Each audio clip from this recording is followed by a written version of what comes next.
Good morning, everybody, and welcome to my channel. My name is Jakub Vaniš, and today we're gonna be talking about the upcoming Apple event. It's Glow Time that is coming on 9th of September, so just over a week ahead of us, and there's a lot of things, a lot of new products that can be potentially unveiled. So let's get right into it. So first of all, this is the list of expected products that will get an update. So we're obviously looking at both iPhone 16 and iPhone 16 Pro, and of course iPhone 16 Pro Max. They will get a newer version of themselves, and I'm gonna have a bit more details regarding those. Then the next big one is gonna be Apple Watch X or Apple Watch 10. So that's an anniversary of the Apple Watch, a big number, just like the iPhone X. This should have been originally a big redesign, but in the end we're not expecting that much of it. I think it's gonna be a wider body with a bigger screen ratio, potentially a little bit brighter and thinner, but people are expecting completely new form factor with new ways to use your buckles, etc., your bands. This will not happen. This is just basically a small iteration. People are also expecting new sensors, for Apple Watch X, especially for blood pressure and also for apnea and potentially for blood sugar.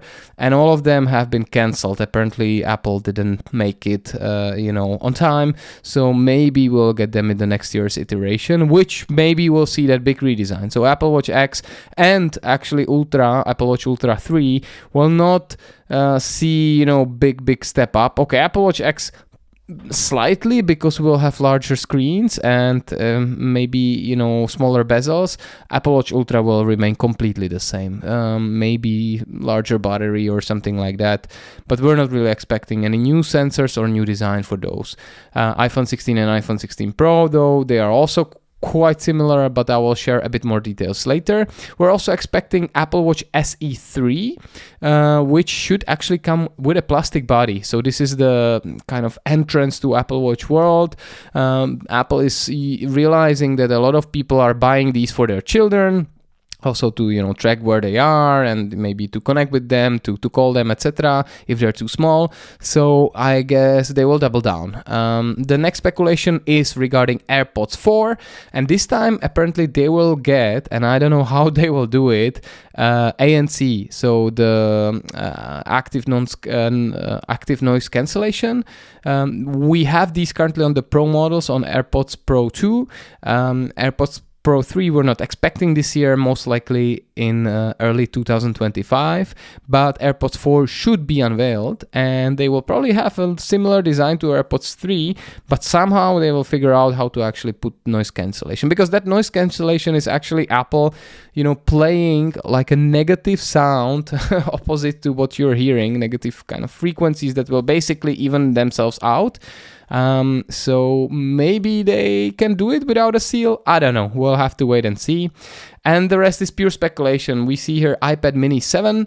So because iPad Mini didn't get that update to the latest Apple Silicon, to the M chips, they might have them right now, because apparently they are sold out everywhere around the world, which usually is a sign that there is a newer version coming right up. And honestly, maybe I'm in the market for iPad Mini. We'll have to wait and see, how that looks like. And people are also speculating about iPad 11, also with the updated M chip. So these are just speculative, but I think we are for sure gonna see the new iPhones. We'll see Apple Watch X and Apple Watch Ultra. SE might come, AirPods likely will come. So there's a lot of things that are coming up, and will be basically in let's say a 2-hour ride, which will be, especially as you can see this kind of invitation video, Glow Time. It's gonna be about this Apple Intelligence features.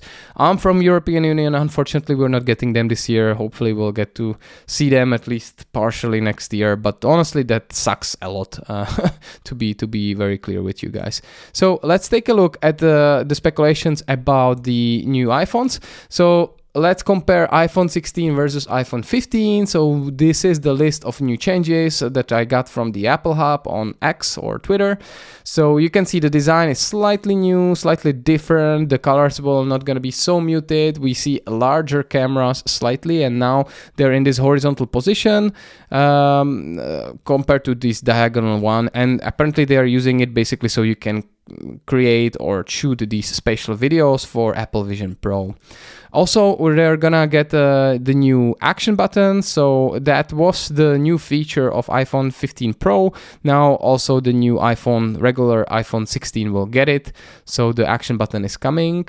Design, as you can see, those colors are less muted, more pronounced, more saturated. I don't know what you like. Honestly, I remember that that kind of backlash that we saw last year, that these colors really don't look like what they're called.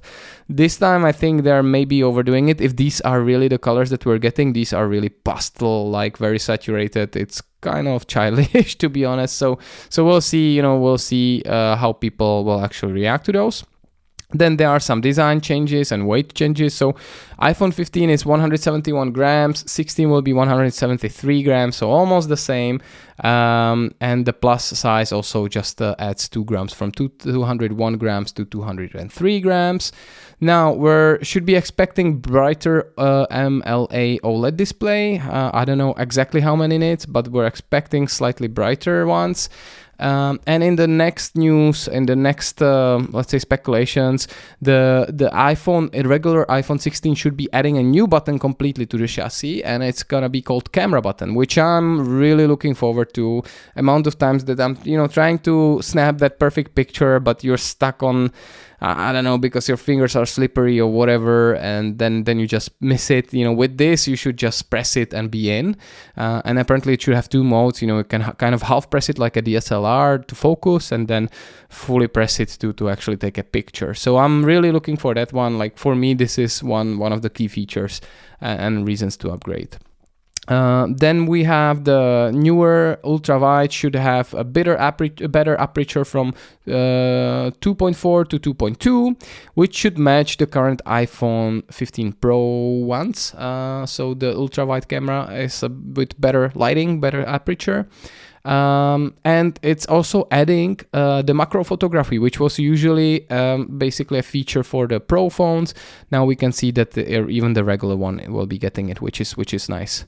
Again, the regular version of iPhone 15 could not take those spatial videos because of how set up these cameras were in this diagonal position. Now they're gonna be perfectly, set up horizontally, so you can take spatial videos for your Apple Vision Pro, enthusiasts. Now we're also stepping up with a new chip. So from the Apple's A16 Bionic chip to A18 chip.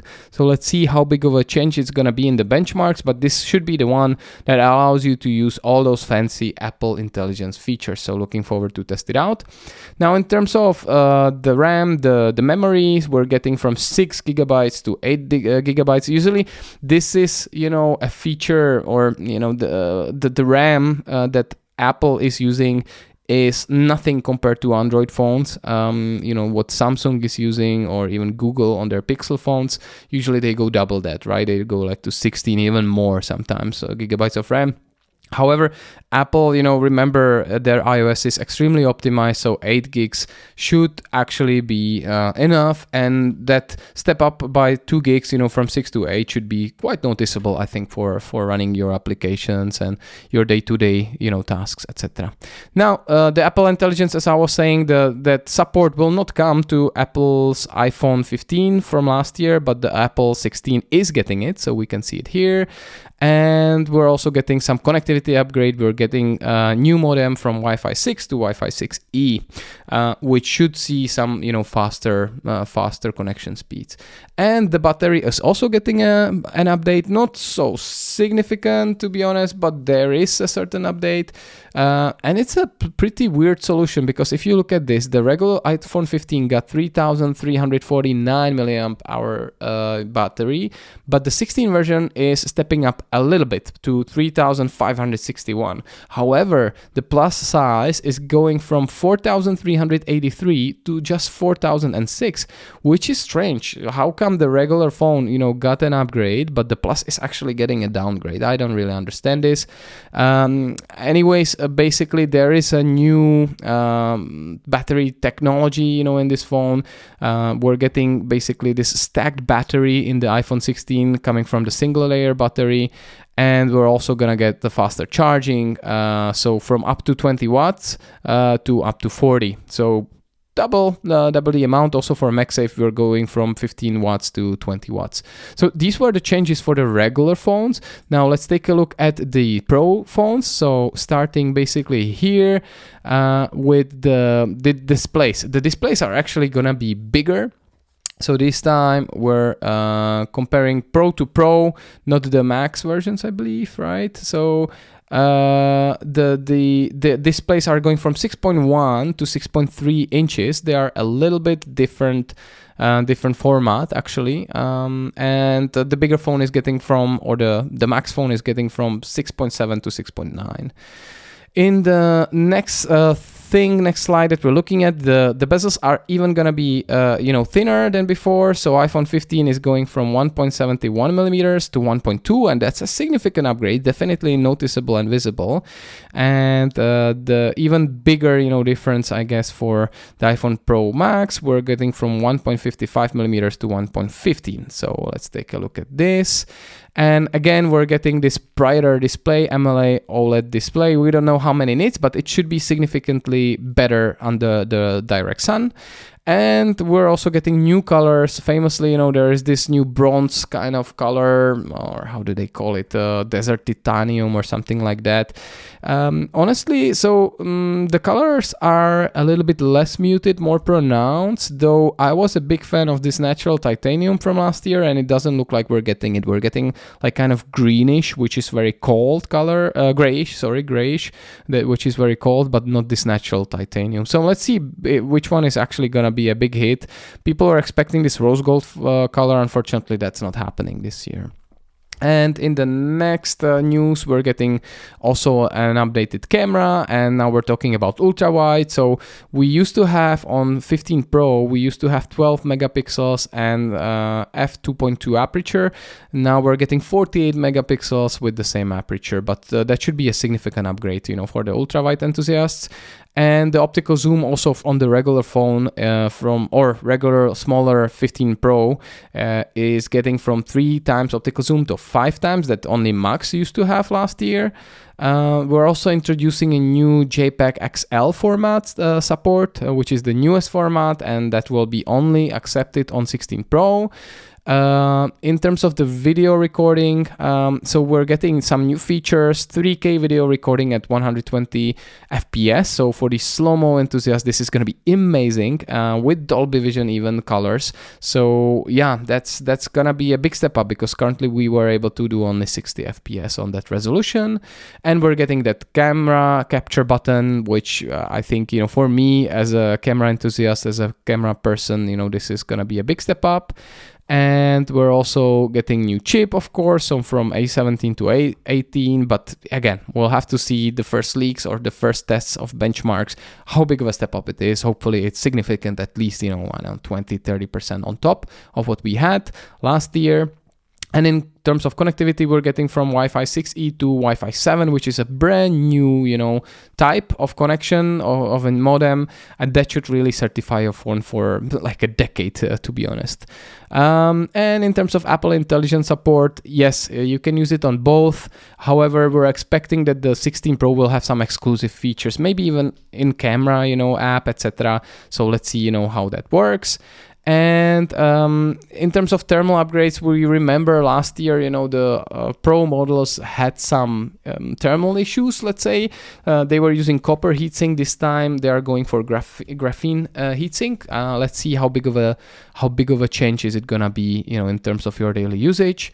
And there are significantly larger batteries in these phones. So we're getting from 3,274 milliamp hour to 3,577.